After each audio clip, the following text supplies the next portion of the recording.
Köszöntsétek egy nagy tapssal Smalley.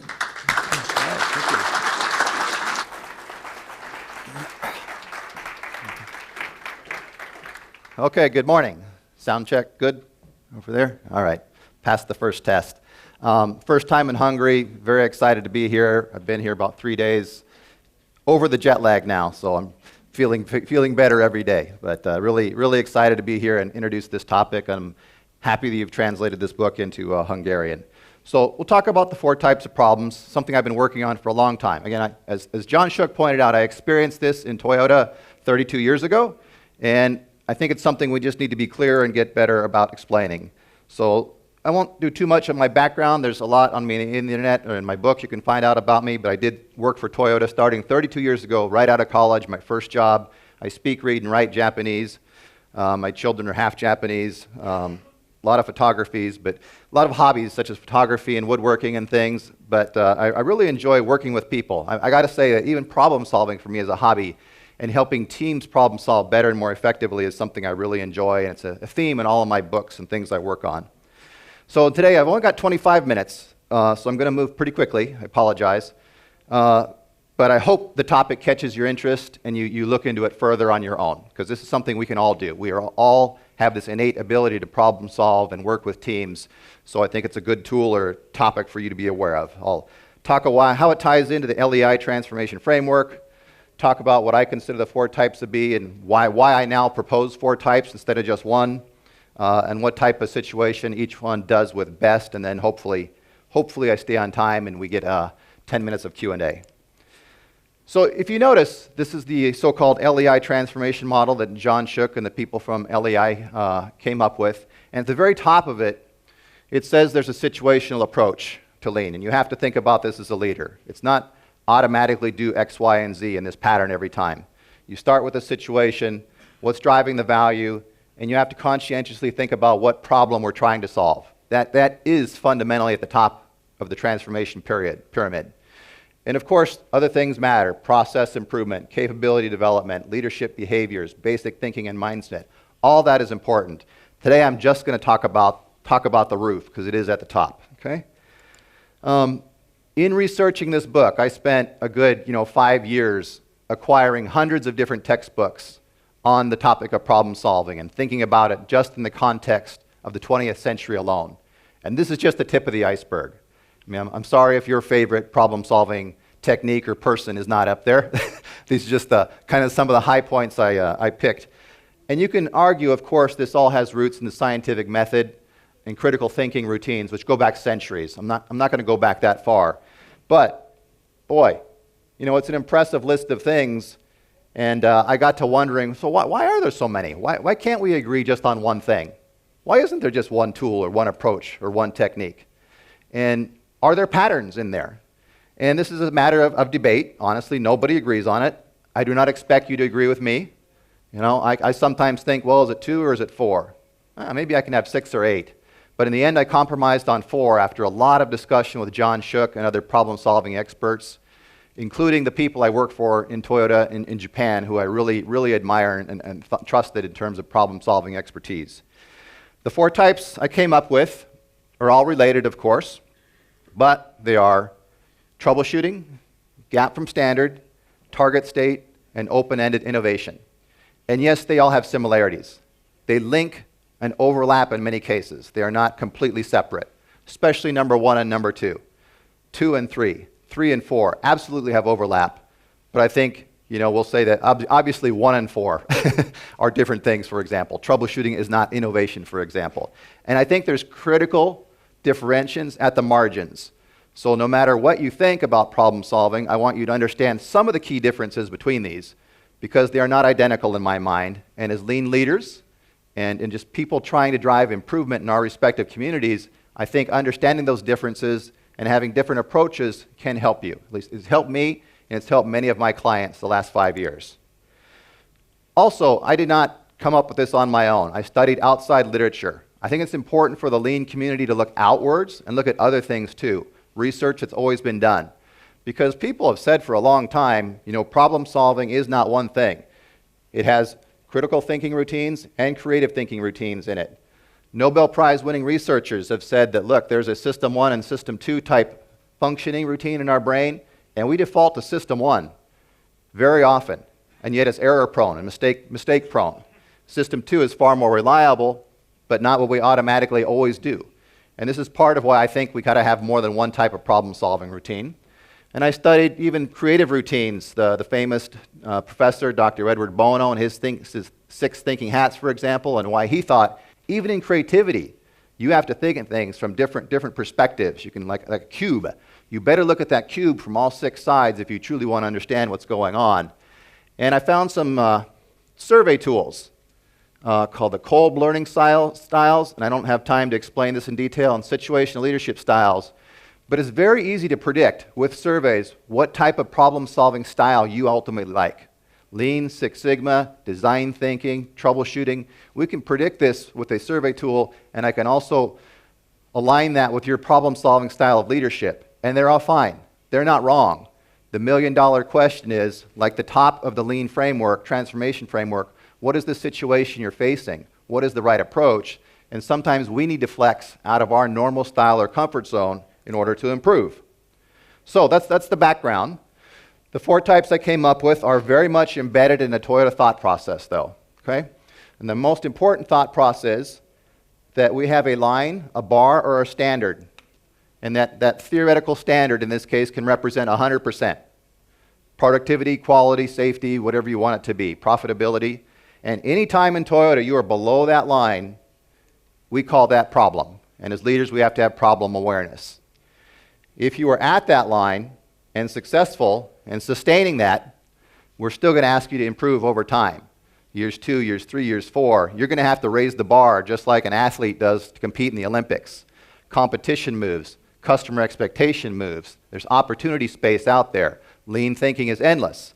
So in Toyota, we've always said there's a big deal. There are definitely 2 types. And I've further broken down into 2 more types, which I think are critical to understand. And by the way, books have been published now in Japanese by people unrelated to me that are saying the essential same thing. Toyota does not problem solve one day. Multiple routines, multiple examples. John Shook and I think this is the best way to frame it, 2019. A few years later, I may have a better way, but this is it for now. So the 4 types briefly. The controversial one, troubleshooting. People say, Art, that's not problem solving. That's firefighting. That's bad. I agree. It's not true problem solving. It's not the best problem solving, but even in Toyota, it's necessary. It's necessary in our daily lives. We can't avoid it. This was me a year ago. My trip overseas last year was to Brazil. 4 a.m. I woke up with stomach pain. 6 a.m. I was in ER at the hospital. Severe inflammation in my colon and infection. And the doctors said, I asked the doctors, so what's the root cause of this? And they said, well, really, we don't know. We can't say. But it's the 3rd time in 10 years I've had it. And all times they give me a shot for the pain, they give me antibiotics and say, you're fixed, go home. So I still got to the conference, but I did not know the root cause. We troubleshot my symptom. Another easy way to think about this in the lives we can all relate to, your house is on fire. What do you want the fire department to do? Put out the fire. I don't want them to show up with a clipboard, the lean consultant, and say, oh, let's have a team meeting and discuss the root cause of the fire. There's a sequence sometimes, 1 then 2. And it's logical in the outside world, but in the lean world, sometimes we always say, well, what's the type 2? What I'm going to call the type 2 root cause? I don't know right now. I got to troubleshoot to buy time, to buy safety, to get through the day and move on. And I'm going to argue this happens very often in life, okay? No matter who you are, what type of situation. Another famous example, if you want to explain this when you go home, is the movie Apollo 13, 1969. They made the phrase, Houston, we have a problem, very famous. And they did have a problem. They had to abort the mission. They had to try and get home safely. They did not land on the moon. And in the process, they had to troubleshoot about 7 things in a 72 or 90-hour window in order to survive and get home safely. But the funny thing is, despite saying, Houston, we have a problem, in the movie, they didn't discuss the problem, the real problem of why the tank blew up. That actually was uncovered 3 months after the mission was done and they got home safely, and they found that a design error in a specification issue between a 28-volt and a 65-volt thermostatic relay was probably the root cause. Of course, it burned up in space on re-entry, so 100% not sure, but they're 99.999% sure. So even NASA, scientists and engineers in operations, sometimes you got to troubleshoot, and then you go to the deeper dive of what's the real root cause and solve things. Now, I argue this is obviously what we do in Toyota for multiple reasons. We have this situation in Toyota that in a big facility, so for us, a vehicle facility big, 5,000 people, 1,000 cars a day, and 10,000 andon cord pulls. So 10,000 machine signals or human signals saying, I have a problem, I have trouble. And we manage those situations rapidly by team leader, group leader, maintenance, engineering response through what we call the andon system. And the idea is we fix that problem in the minute, in the next cycle, within the hour as fast as possible. And I will be 100% honest with you, it is not always the fifth why. We are not getting the fifth why root cause in that short duration of time. Aspire to? Yes. Try to? Yes. Coach the thinking pattern? Yes. Accomplish it? No. Nobody's that good, nobody's that perfect, not even Toyota. So you have to do something. And this is where I borrow from the medical world and say, look, you got to triage sometimes. 10,000 andon calls. Cannot do 10,000 Six Sigma events, cannot do 10,000 A3 reports, can't do 10,000 meetings in 24 hours. You have to have that ability in first line response, excellent first line response, to respond quickly and do what you can rapidly to get back on track. And this is what Toyota is very good at. I call this basic stability, type 1 problem solving. We also see it by boards, hour by hour check and surfacing small problems, getting at the issue best we can with a framework I call the 4 C's. It is my terminology, 4 C's, but again, I took this, things I learned from Toyota. We have defect reports and daily problem-solving log sheets that essentially ask you what's the cause, what's the concern, what's the cause, what's your countermeasure, and check results.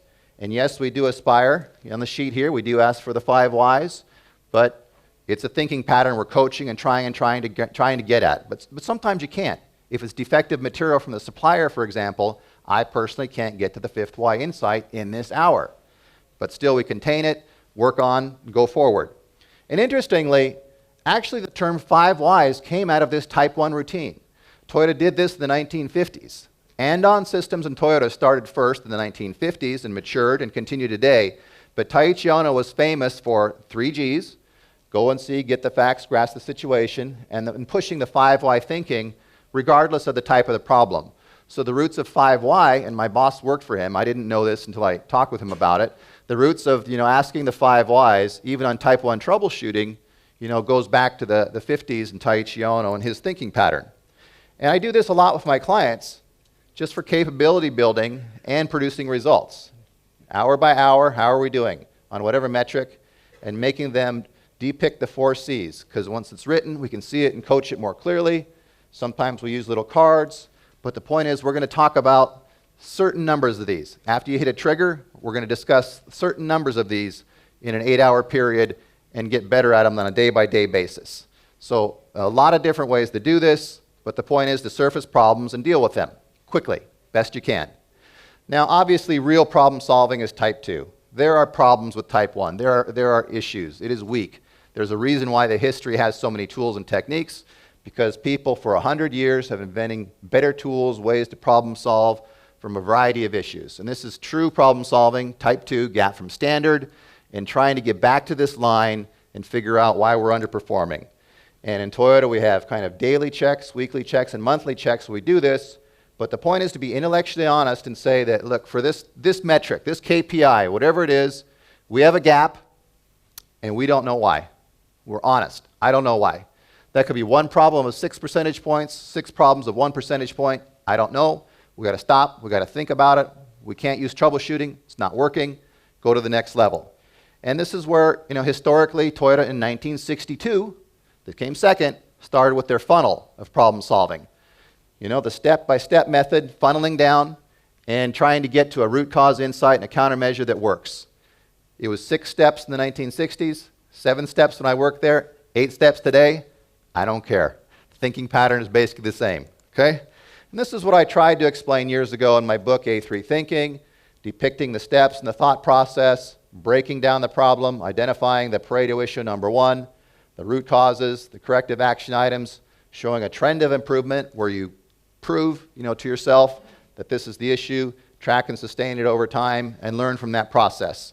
And that's very critical. That is probably the most important skill I learned in Toyota. But it wasn't the first skill. I started on the engine assembly line, pulling the andon cord, troubleshooting hour by hour. There are many types of analysis that go with this, and this is where the personality surveys I use come into play in learning processes, because sometimes you solve with logic, 5 fishbone or logic routines. Sometimes even in Toyota, you use statistical routines, process capability, charts and studies, and sometimes at the engineering level of design and product development, process development, use multivariate analysis techniques. It's not just 5Y, it's not just fishbone, it's not even just the 8 steps. Recent book was published by the quality QC guru Kakuro Amasaka, and he points this out very clearly. So I'm not recommending the book. It's $100. It's not translated well. But the fact is, he points out that we use a variety of problem-solving methods and techniques inside Toyota. Look, if you can do 1 and 2, you're going to be pretty darn good. Because if you do 1 and 2 right, you're going to accomplish your annual plans and goals. And that is what most of us are aspiring to do in the first place, at least as a starting point. If you just do a great job with 1 and 2, you will improve. I had a client, honestly, double their profits just by focusing on 1 and 2 over a 2-year period. They far surpassed my expectations. Honestly, they had a lot of easy problems and a lot of low-hanging fruit. Not me. It wasn't me. It was their ability to execute 1 and 2 better that led them to this improvement. But the unique thing about Toyota is that even if you're meeting your annual plan and on your KPIs and metrics, it's just like the Olympics. We're going to try and go a little bit higher, a little bit faster, be a little bit better next year. And that is the true meaning of Type 3, target states, and raising the bar. But the issue is, and why I really believe in the 4 types more than ever now, is if you don't have 1 and 2 as a stable base, your Type 3 efforts will always tend more easily to go backwards. Wherever you started, it tends to regress to the mean or comes backwards because you don't have this more solid base of 1 and 2, daily management system, thinking routines, and structures to support it. I see this again and again in North America, and as lean leaders, I want you to watch and think about this for your respective areas. So this is what I talk about in my book, Toyota Kaizen Methods, that look, you got a line here. You may be good, but future state thinking, ideal state thinking, we can always identify opportunity, create a new gap by raising the bar and thinking differently and finding creative ways to improve. The other thing I want you to realize about Type 3 is it's not reactive. It's about the future. All these metrics have improvement potential. Type 1 and 2 deal with going backwards in time, reacting to things that happened yesterday, last week, last month. Type 3 goes to tomorrow, next week, next quarter. What are we going to do to get better going forward? It's a more open-ended process, less critical thinking, more creative thinking. So that is why, you can always look at a value stream map and identify room for improvement tomorrow. You can say, okay, I got a variety of things going on here, but I admit there's problems, probably Type 1, Type 2, and Type 3 problems. But if you go after those, you can create a better state tomorrow. And if you have robust Type 1, Type 2 management systems, the improvements should stick better. And it doesn't have to be a value stream map. Remember, it can just be any process. Toyota took setup and reduction time in Toyota from 4.5 hours in 1945 down to 3 minutes in 1973. That didn't happen overnight.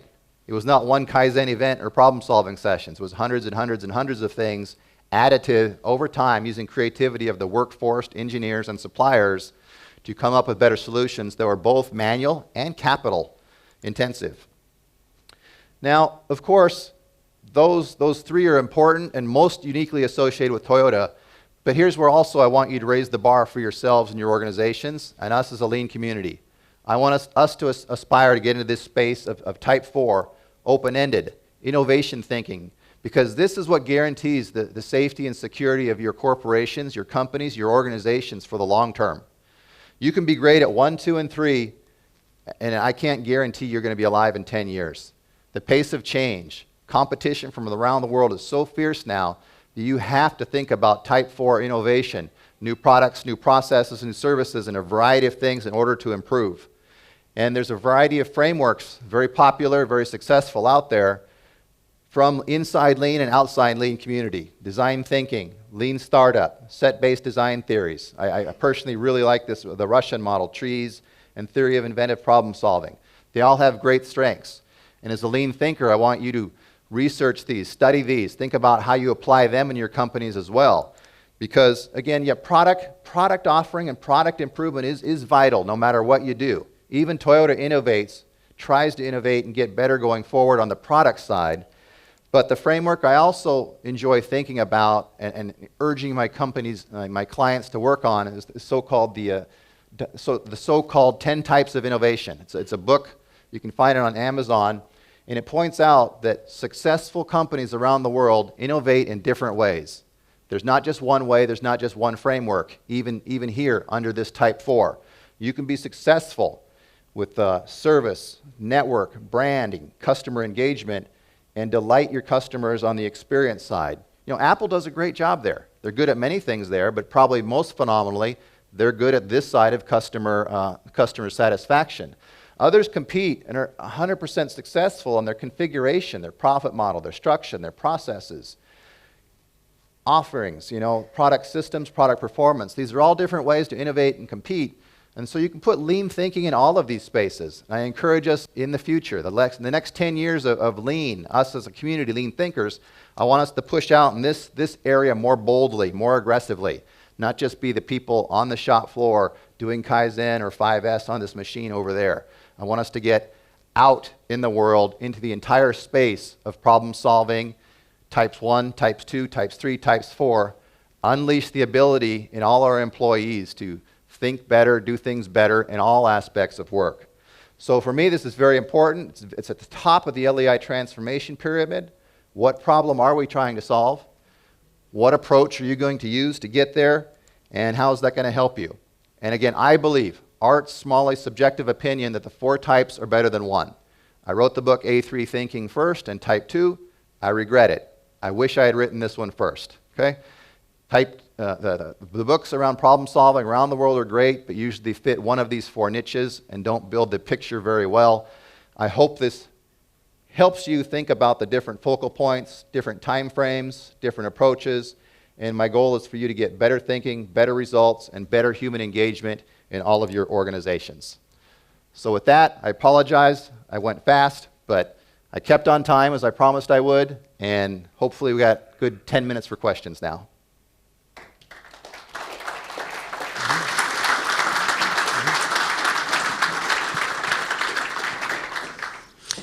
Great, thank you very much. We've already got some questions on Slido. Great. But I will also encourage people in the room to put their hands up and ask theirs. Vannak már kérdéseink, és mindjárt el is kezdem ezeket.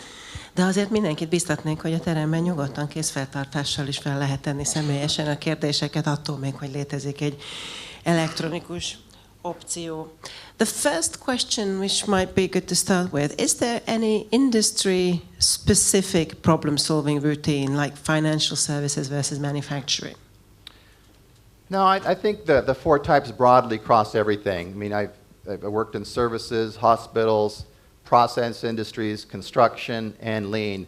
And everybody says, yeah, we have to translate it a little bit for the examples in our area, but this style of thinking, you know, does apply. Now, of course, you can have special financial analysis tools. You can have special product development tools. But those tend to become very niche, very niche and very specific. And I think they can fit in the broader framework if you try and think about it. Személyes kérdés? Az úr az elsősorban. Personal questions. Based on which you can decide which level you're on, and then how to move on to the next one. So let's say that I'm in level 1, it's a fix that I need to do, but how do I move on to the second and the third and the fourth? Yeah, so I like the concept of triggers, and you have to figure this out for your company depending upon the pace and maturity of your organization. But, you know, there can be triggers for type 1. Type 1 problems find you. You don't go looking for them, they find you. Okay? I don't have to look. They jump and they bite me, right? I deal with them. The question is then, when do you have to go to type 2? And I say if it's severe enough, like one time, it only takes one safety incident, and I go to type 2. If it's a repeat issue, I take it to type 2. If it crosses another threshold of time, weekly or monthly, I say, look, it's now a type 2 because type 1's not solving it. So simultaneously, I want you to think from four lenses. I want you to have your glasses and think of it from 4 different ways. But practically speaking, you're escalating them through 1, 2, 3, 4. And sometimes, look, you can jump in and start at 3 on certain things. Absolutely. Because history is what it is, and we've had 1 and 2 for a long time, and maybe you jump to a 3. But I guess my biggest point of caution is North American companies struggle when they lead with 3 and ignore 1 and 2 approaches. Because you do the 3, it looks great that week, that month, and then it tends to regress to the mean. Industry 4.0, big buzzword nowadays. How do you think it influences these problem-solving approaches? So I think the 4 are timeless. The reason why I looked for 100 years is I wanted to see what stood the test of time. Whatever framework I put all the techniques in, I wanted to say, does it work in 1900? Does it work in 1950? Does it work in 2000? Does it work in 2050? And I don't care when we have 5G, wireless, and perfect Internet of Things, and all this connectivity issues. I still predict you're going to be troubleshooting the hardware and the software. You're going to have customer complaints and problems. You're going to need to improve because of competition, and raise the standard, type 3. And then you're going to have to, there'll be 5.0. After 4.0, there'll be 5.0 and 6.0 in terms of type 4 innovation. Another buzzword, design thinking, very popular these days. Can you give some pros and cons, please? So again, I think it's very good, especially in the realm of open-ended thinking. And I have no criticisms of, any of the type 4 frameworks, and it's very popular. But it does serve a particular need and style when you want to think open-ended about things. You do want to be creative about some problems, but again, I caution you, don't use it as the only tool, because some tools are, look, the oil is leaking. Some problems are, my customer metric this week is off and I better respond quickly. You don't always need to invent a new product or process. Sometimes you got to solve the issue in the current one you have due to the time frame. And that is fine. Type 4s take longer. That is fine. You better have some type 4 efforts in the pipeline for next year and beyond, but I also got to use my employees to fix today. Something's wrong today, and sometimes these frameworks lead us to work far out in the future. It's a good thing, but don't ignore today. Thank you. There's a question in the room. So I wanted to get your opinion that do you see any type of patterns, like how much percentage do company apply, like the different type of problem solving, and do you see some pattern in terms of how it impacts companies' like long-term success or their future state? So case by case, and it depends upon my observations and the companies I visit. So it's difficult to give I don't have any research that I would really quote or trust on this. And then the number one thing, look, type 4 is important because that absolutely is what's going to keep you in business in the long run. So if you're truly concerned about the 10-year, 20-year, 30-year time frame, type 4 is most important. But if a company in Texas contacted me, they had a fire and nearly went out of business. I had to work with them on type 1 and 2 just to survive the month, survive the quarter. Well, the insurance payments came in and they rebuilt the half of the factory that burned down. That was extremely reactive. So it's more situational to me and what you're trying to accomplish. The most powerful is 4, but sometimes you're forced to do 1. And my question is, how do you allocate resources? How do you allocate support across all 4 types for your situation? Which is why I think John wants this at the top of the pyramid is, what problem are you trying to solve? It's not going to be the same for every company. Okay, we've got a very exciting question on Slido. What type of car do you drive? And can you tell us why you made that choice? Well, we got a Toyota because I work there, and it was my old engine line, and I'm partial to it. Old habits die hard. I'm also cheap. I don't like to replace cars very often. But we did have a Chevy Volt, too. My wife works at Boeing, and she has about a 45-kilometer commute in the morning. And if you have an electric car, you get to use these special lanes on the freeway for us. So She bought one of those plug-in small tiny cars that's, you know, it only has a range of like 150 kilometers, I think, before the next charge, but she can drive that to work and back safely. So I do have that in the driveway as well. Thank you for that extensive answer. Van a teremben éppen kérdezünk? Okay, for a global team, how do we further drive type 3-4 routine and continue to drive accountability of the outcome? Well, again, global introduces the problem of space and distance. And Toyota's a global company. When I worked for Toyota, it was 70,000 people, almost all in Japan. Today, it's 200,000 people around the world, and 2 to 1, it's a non-Japanese company. There's still 70,000 Japanese in Toyota, but there's 140,000 non-Japanese in the company. And it's every region around the world, and they find ways. So you have to be creative. You can do 1 and 2 more in the space you can see and do. 3, sometimes the supply chain is extended, so you got to expand your analyses, and you got to go and see, you know, with your feet or an airplane sometimes.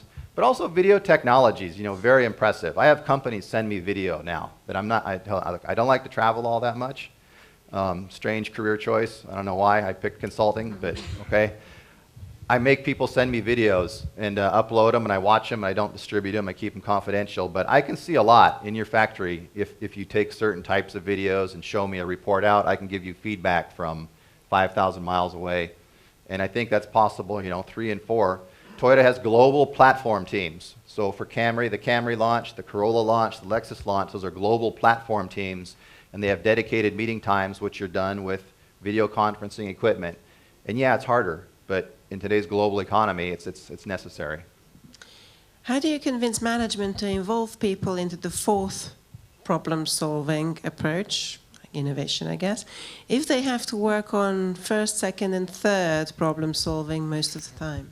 So I convince them it's a juggling act. You know, pick and choose. The executives, of course, are far away most excited by Type 4, but I don't consider that responsible leadership. Okay, back to the LEI transformation pyramid, and I'll tell them, okay, I want responsible leadership behaviors and actions, and I don't think you're leading your entire organization if you only promote Type 4, because usually companies have select groups, select team, elite squads that work on that and report out on it.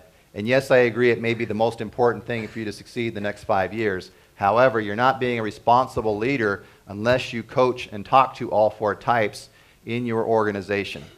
That's my opinion. I tell people that to their face, and I try intentionally. I'm trying to cause a reaction, a little bit of you know, confrontation with them day 1.